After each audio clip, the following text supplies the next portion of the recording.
Hey, Aaron J. Anderson here yet again with a really quick video on some modifications for my GX8. This is all about trying to make this GX8 a little more comfortable.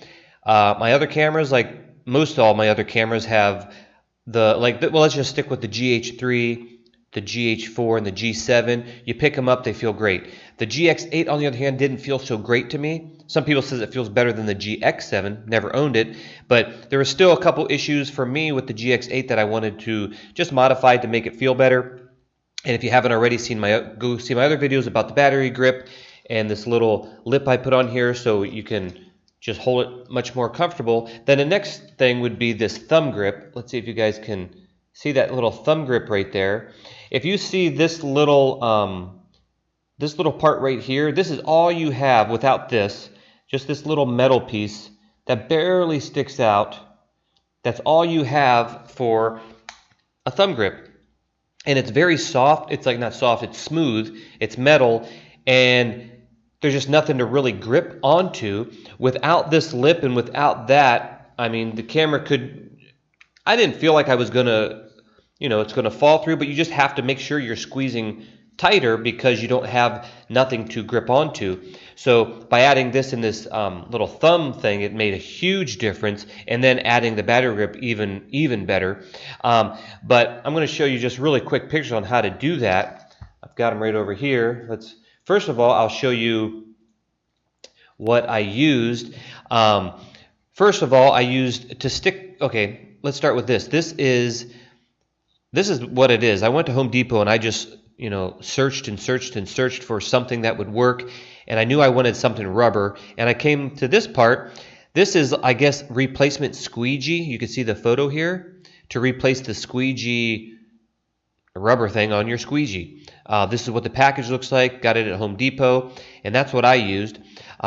When you get home, you're going to want to wash this because it has some type of a powder coating on it. That's probably just so that maybe the rubber doesn't crack over time while it's being stored or something like that. But I washed it really good before I did this.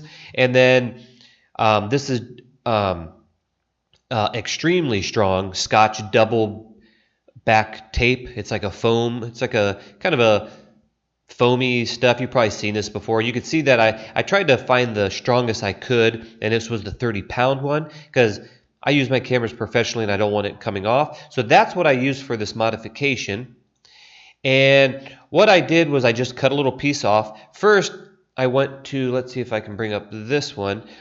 Here's that that's the only thing that you get with the camera, is just this little smooth bump that doesn't do much.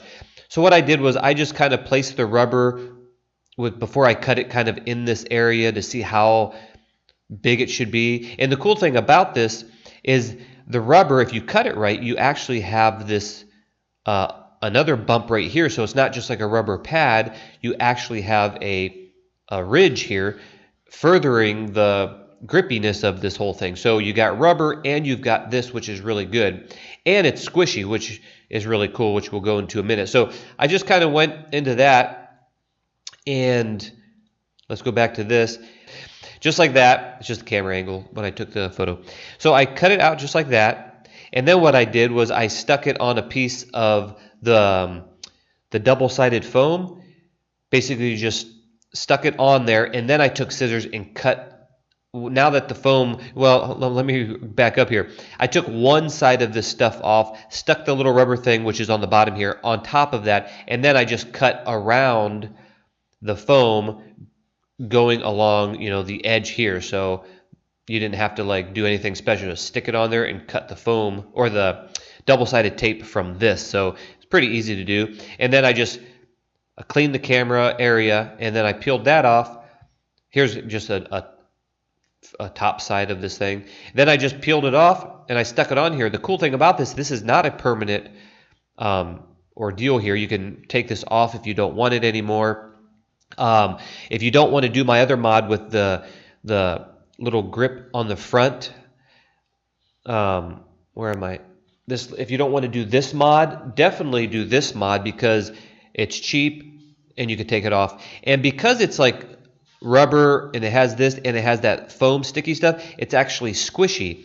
So the cool thing about that is when you're when you're even if you don't have this, when you're holding the back, it's actually squishy. So you feel this squishiness to it, which just embeds your thumb even more, making it a really sturdy grip on this thing. Even if you don't do any of these other mods, I would definitely do that.